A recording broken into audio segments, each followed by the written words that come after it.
Yes, people, you're now locked into the Parentcast. I'm joined by Pam and Curtis, and today we're going to be talking on uncomfortable questions. So let's get straight into it. So today, the uncomfortable question I have for you is: your child asks you, "Have you ever tried drugs?" How would you answer that? Like, how would you deal with that? Who wants to go first? Do you want me to start off? Do you want me to start off? Okay, so myself, let me just go to my notes because I want to get to the point. I like this subject here because I myself, I wouldn't class it as a drug, but something that's very medicinal, very common in this day and age. So I think I would answer honestly and explain my reasons to why I would I say take? I don't like when I talk about cannabis. Let me just put it out there. When I talk about cannabis, I don't really like to say I take it. Sure. Do you get what I mean? Because to me, it's not a street drug. Do you get what I mean? To me, it's not like meth and cocaine and stuff like that. It's more of a relaxation type of drug. Do you agree? Do you agree with me? Sure. I don't know if you don't have smoked. You don't smoke? Yeah. Have you smoked before? But like, I would be honest with my child.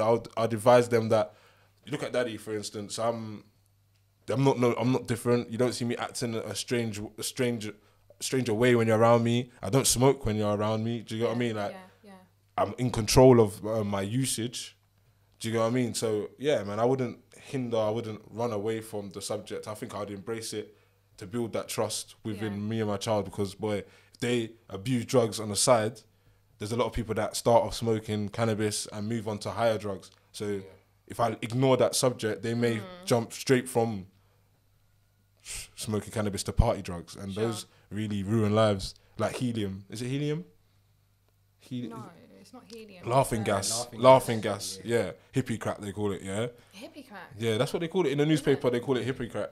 So, like, I don't know. Because I overthink things, I feel like once they've told me, it's like every time they come back from somewhere, I'm going to be thinking. Like, I'm looking at them like, are you high? Are you drunk? You've been taking party drugs? Like, which one is it? Do you get what I mean? And I don't want to feel like edgy. I hear what you guys are saying, like, you don't want to hear it on a regular basis, but for me, I wouldn't encourage, like you saying, if they come and told me all the time and I was just okay with it, it's like I might be encouraging it. To me, I see it as either way. If you don't say anything and you're not running them down, in the back of I remember being young, innit? And I know that if my mum wasn't onto me for certain things, I definitely would have tried more things. Oh, is it? I agree. Whereas, like, when she told me about certain people in my family that started on lower drugs and moved up to higher drugs, it kind of made me aware that I don't want to, because I look at things like I don't want to end up like that person. I'll learn from his mistakes. Sure. Do you get what I mean? So I know that where that person is now, and they've gone through that path. Okay, man, I'm staying in this lane. Do you get what I mean? So I feel like I would always want to know when my child has taken drugs, which it's impossible anyway, because no child's going to come back every time and tell you they'll avoid you at all costs. Sure. Especially if your reaction as well. Yeah. Like I've said in previous videos, my reaction sometimes ain't the best when they're putting me on the spot, because come on, that's a random question. Yeah. And kids don't know about timing. They don't know about It's going to be the maddest of times. You could have had the maddest of day and tutus, your child just comes out and says that. No. They could all be under the influence at the time. It all depends on the actual child. So for yourself and your mum was one of more of a thing of like, well, I'm not going to stop from doing it, but if I can control where he does it, at least I can keep an eye on him. Like myself, my mum was on to me. I couldn't do any of that. All till now, she's never seen me with anything in my hand. Yeah. And I'm 28. Yeah. You know what I mean? So how do you feel about that? That is mad. That is actually to be mad. honest, it's more of a respect thing. So it's not like I couldn't do it, but I've got respect for my mum. You sure you just don't want the headache? Because my mum knew when my granddad died. My mum saw it. My mum knew that I was out of my head when she come to my granddad's house. But at that time, I think that's when my usage definitely went up through the roof. But she's a person, she, like I said, you wouldn't want to know every time I'm doing something. In the back of your head, you would have that suspicion. I've come clean and said, this is the only thing I take. Even though I get them odd conversations. See, showing I'm stronger. Yeah, everyone has had that on. It's one of them things, if you know your child and you kind of, like I said, if you show them what it is, show them the routes other people have taken and where they've ended up, they will come to a decision in themselves to say, right, you know, I've been growing up better than that. It's only because of my morals that my mum's setting me the reason why I don't take certain things. And plus I've seen that other things happen to certain people. Sure. So like I said, it's just, like you said, once you know your child and like you said, they know you can have an open relationship, then I think after that, it's kind of down to that child. Because at the end of the day, you can't be with them and hold their hand every step of the way. You absolutely can't. Have you guys tried a variety of drugs? Me personally, no. I haven't gone past weed. You sound like you have. Yeah, of course. Absolutely. But I feel like girls are more like that. They will explore things like, because it's like, again, I'm not. Sometimes I feel like I'm saying really sexist things, but I'm being honest. This is on when you come on Parentcast, it's honest. Do you know what I mean? And I just feel like girls they're not as vulnerable when they try these drugs as yourself as a guy, because like, say for instance I try a party drug and it goes wrong. Yeah. Do you get what I mean? Like if I start acting out of character, especially being a young black male, the consequences could be a lot worse. Whereas for a female, it's like you've got your group of girls. If one girl is lagging or falling off, she kind of gets protected by the batch. Do you get what I mean? Like by the girls. Yeah. Do you get what I mean? So it's like you've always got coverage. Yeah. Like no one. There is people. And again, I'm very apologetic to people. There's like people that have been taken advantage of, that have taken drugs and stuff. But for women, I feel like you're more secluded and more safe in your group of friends. If somebody does fall off, as a male, it's just I don't really drink. So it's to say I feel like I see harder drugs like drink. You're not in control of yourself. That's why I say that. Like cannabis, it's a relaxing drug, because no matter how much you smoke, when you get to a point where you're feeling like you're gonna pass out or whatever, that's it. You just want to conk out, or you want to be sick. You're not like wild or acting out of character. Yeah. So like. Have you ever had a bad experience smoking weed? Yeah, numerous times, numerous times, and again that's me exploring. Is that what you're gonna talk about with your kids? Yes. Yeah. It's the fact that when I started using I said it. See, when I started smoking cannabis, I wanted to try all different types, and whoever there was obviously my uncles and stuff smoke, and they used to say to me, "You can't hack this weed." Listen, I was smoked that. I think I was the best person, the baddest smoker ever. And one time I passed out on the step, threw up and everything, and disappeared. Everyone was wondering where I was. Yeah, but catch man hide in one corner. Yeah, all that, all shriveled up in the corner, just like. Yeah, man. Trust me. That's why it's so much better at home, in a chilled environment. It is true. It is true. You know what I mean? It's definitely for a chilled environment. Also, you tell them the consequences like right now, because I know a couple of people right now that may lose their license, which is their livelihood, for being under the influence. Do you get what I mean? Like a lot has changed around the whole drug law and everything. Even cannabis is Class B now. So I'll explain the fact of like that is a criminal offence. If you get caught with a lot of drugs on you, it depends on the situation, but you could end up in like a worse situation. You could be in jail. You could get a criminal record, and you're on the right path. Do you get what I mean? And it's just mad. And that's the main thing I think I would. I'll tell them the bad points, try and scare them off of it, even though sometimes that creates curiosity. Yeah. And then question their curiosity to why they even thought to ask me that anyway, because everybody knows when they're asking that question, that means they've seen somebody, their friend does it, or they've tried it. I definitely wouldn't want to shut down their curiosity, to be honest. I think I'll try and scare them, definitely. Definitely. Absolutely. I'll definitely tell them all my what it's called whiteys. That's what everyone calls it when you. Again, it just sounds mad talking about, but when they would say overdose, because people have had mad experiences from weed, but that's just because weed isn't for everyone. Do you get what I mean?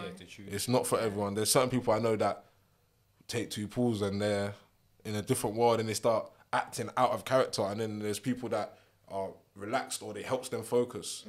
Do you get what I mean? Like, it's just mad one. That is the main point that your kids should know. Not every drug is meant for every person. Do you know it's true? Do you know what I mean? Like someone could smoke weed, but then I know people that don't want to smoke weed, but they'll sniff. Do you know what I mean? They prefer that. So like you said, as long as you can. And it's expensive. Bloody hell, I don't quite get those that. I mean, I shouldn't say that. It's a bit mean. But, like Coke, I'm just like, are you joking me? That's bloody expensive. Every 20 minutes you've got to go back. Exactly, like a balloon. Wrong. Exactly. At least the balloon's £5. You get me? Like, what? This is what I'm saying. Like, it's mad.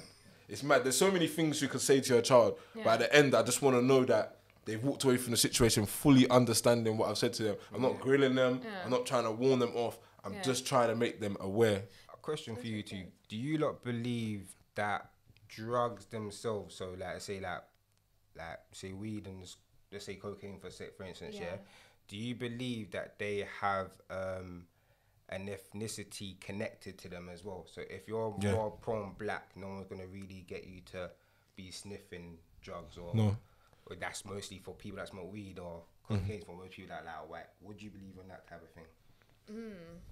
It's true. It is true. Because to a particular degree, I think those that might be that they don't, you know, stereotypically align with, they're just doing it behind closed doors, or they're going out with their white friends. Yeah, that's true. But it's like earlier on we was talking about where Curtis is at the moment, up in Northampton, When I came up there for the first time, everyone kept coming up to me asking me for marijuana. You got marijuana, mate? Literally, anyone in this room could tell you how much times. How offensive. Exactly. But no, whether it's true or not, how offensive. It's so it's in that environment. The wickedest thing in that environment up there. It's stereotype. It is. It's real. The stereotype is that. The white guys are taking the cocaine and the black guys got the weed. And this is what I'm saying. The only reason why it's not the same no more, like in London and stuff like that, is because now black culture is on an uprise. So that people from a black background are being highlighted for good things now. Yeah. But even then, like, I guarantee if they went to a party, they threw a party. Yeah. And a PR, or A&R, whatever, from a white background came through and he saw certain people, he's going to be thinking, okay, this is the type of party where I can get bare weed.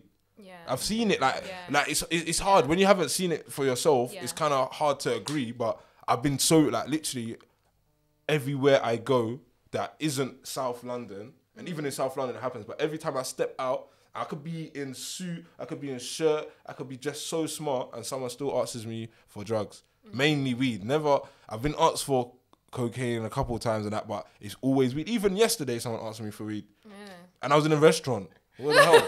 I'm in a restaurant. I've come outside to have a fight, and the dog asked me, "What do you know where I can get weed from?" And I looked at him like, "I'm just trying to smoke my blunt and going back inside, brother." Like, wow. Do you get what I mean? Yeah. It happens to me so much, and sometimes I just laugh because I'm just thinking, what do I look like? I sell drugs. Do you get what I mean? Like, do I have a big sign saying, "Yeah, come and get your weed here"? Like, it is quite frustrating.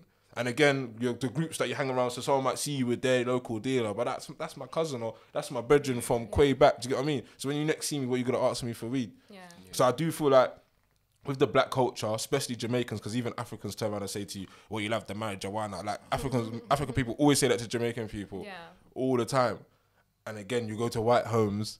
Because I got white friends as well, they do smoke weed. Yeah. But it's just not known. Like, you're just stereotyped for. Yeah. They introduced me to cannabis. They were all from a white background. Oh, really? And their parents knew. Now I know that if I told my mum in secondary school, especially the way I was going already in secondary school, that I was smoking cannabis on top of my behaviour that I was doing. Yeah. Do you get it? Like, it's just a whole different thing, and I can actually say that with chest, because I know that if them guys there went home and they was high of a kite, and you could see they was high as a kite, and they used to get given money and they used to spend it all on that, they were still coming back with the same attitude. They wasn't grounded, or they never got disciplined for it. Do you get what I mean? Because in my mum's eyes, like we were saying, if your child came at 8 years old, that's definitely a concern, or 10 years old, that's definitely a concern. In secondary school, it's a bit of a concern, but then again, it all down to the cultural difference. Because I'm just saying, like, Iranian people, listen, if it was Muslim or Sikh or something like that, and you came back and said in year 9 I was smoking cannabis or I was taking other recreational drugs, do you think that's gonna go down? It's not gonna go down the same way. No. Well, it's like the morals that's installed, isn't it? Yeah. That's what I meant. I want to back up that point there, because it does sound a bit deep, but it's the truth. They go wild when they go out, though, and that's one of the things. But again, when you put that on a hand. When you go out, who do you see the ones acting more wild? The black guys, or the Iranian guys and the Sikhs, or people from a ethnicity or Caucasian or, do you get what I mean? That I've gone out and they're the main guys that I see off their face. They're going wild. That's the thing though. They just live that freedom. Like, and again, I feel like as well they can do that because they know that they're not being judged. They've never been, and they don't really care. If I judge them, they're just gonna be thinking, "Oh, okay, who are you, bro?" You get what I mean? Unless I'm high up, they're gonna be like, "Who are you?" But if they judge me, it's gonna affect me more than it affected them because I'm gonna be thinking, "Why are you stereotyping me?" Yeah. It's just the balance. I just feel like, that's my main problem. My kids are mixed race, and I feel like they're gonna be stuck within that barrier because there's so. It's just mad. There's so many mixed race people that you can ask that, and they'll relate with what I said. Yeah, absolutely. Because they feel like they were stuck between the both. Yeah. And again, it's not just within your family. When you step out on the street, people say, "What are you, black or you're white, bro?" Like, what side are you? Do you get what I mean? Yeah. So I feel like it'll be harder for them growing up. I think it's really tricky. But you know what? To white people as well, though, not just like close knit, basically, but outside and the extended, like societally or something like that. If you're not white, you're something different. Do you know what I mean? You're black. And that's how white people would perceive me, for instance. Or like my daughter, they'll be like, yeah, no, she's definitely black, which she is. But she'd be tokenized in her school before. She was one of 5 black kids in her school. And does she have like coolie hair or anything, or has she got proper black hair? Yeah. Oh, okay. Yeah, definitely. But she'd absolutely be tokenized. But by the same breath, at the same time, she'd also be like, if she did something, she was like, oh, ha, ha, ha, ha, ha, or like that with her friends, she's considered as feisty, or she's aggressive, or something like that. But she was black, but not too black, so she's not scary. But as soon as they were ready to be like, no, that's aggressive. But then if so, you know what I mean? I know what you mean. So I think I do get your point about the mixed race thing though, because it's tricky when you're like within the cultures and stuff like that. Yes, you're going to get that, which side are you picking or whatever, and all of those difficult dynamics. But honestly, as soon as you get outside of that, you're black. It just doesn't even matter. Definitely. You might not be so on the surface as scary, because that's what they'll say. But you're black. And they're going to treat you as such. The second you put one foot wrong, they're going to treat you as such. And that is the most frustrating thing, because when I actually understood your point earlier on, what you were saying, and I knew it before you were even saying, but it was just the unpicking, because I have a gripe when people are like, not you or anything like that, but when they associate blackness as something negative.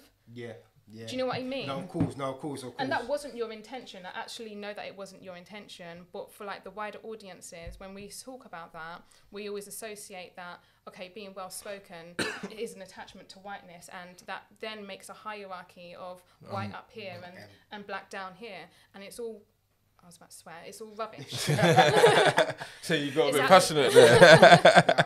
It gets like that. It's absolutely rubbish, and it's so frustrating, because the more we continue to think like that or talk like that, is the more it just becomes instilled, even in our children. I think my son said to me one day, he saw an advert, and it was like this white woman, she was wearing like a fur coat or whatever, and she had blonde hair, blue eyes, and he was like, oh, mum, she's so beautiful, I bet she's really nice. And I was like, okay, so what does that mean? And then he was like, oh, I bet she's nicer than you. So and imagine, he's only 6, and that's already in his mind. He thinks that she's a lovely person based on her white virtue. In quotation. And all of us here in this room have grew up in that. That's why I'm saying the times have changed now, because our people are stepping up, and it's not even just our people. Everyone. No, they've been from the underground. They've always been up, honestly, but they've just never been given that space, or do you know what I mean? Like the recognition, and now people are just pushing through and saying no. So despite all of my efforts with my son, for instance, and I think that would be definitely a good example as well, to actually say to your child, like, kind of go down the cultural path. So like kind of say to them like, oh, you don't want to be stereotyped. You could use that, like, you don't want to be stereotyped because you already know that it's hard enough out here for you as it is already. If you then start abusing drugs and lose control, it's going to be harder to grip you back from the system. Do you get what I mean? Because the system's just going to eat you alive. They're going to definitely throw you into that stereotype. Like, but do you now feel that's the thing of now you're telling your son not to be himself. Do you know what I mean? This is where you got to kind of find that balance. Do you know what I mean? It's tricky.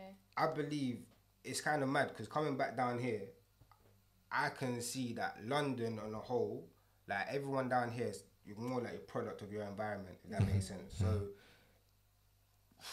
everyone is kind of the same. Like I got white friends that I call, not call black as such, but their mannerisms is kind of like you can tell that they grew up around a black culture. But it's not exactly a black culture. It's a hood culture. It's a poverty culture, and that makes sense. There you go. And that's a good way of putting it. Yeah, that's a good way of putting it. Exactly. And when you come out of it, but that shows that how I was stuck in that stigma of like hood culture is black culture, because that's how I've always been brought up. Do you know what I mean? You have been brought up. I've been brought up like that, and it's purposeful. It's not a mistake. Television is racist. I'll show you that from now. You will never ever see an advert of a full black family. No, DW's in the new IKEA thing. He's actually not in it face wise, just his voice, but still, that's a big move. Yeah, you hear him going ooh. Yeah, that's because you know of him. But if someone random person, that's not from the hood. They wouldn't know who he is. They're thinking, who's this guy going ooh? But back onto the subject, yeah. So overall, you lot think that you would be honest and direct with your child. In this day and age, you have to be. 100%. Yeah, and 100%. Whatever the decision is, you'll support them. What decision? To be high every day?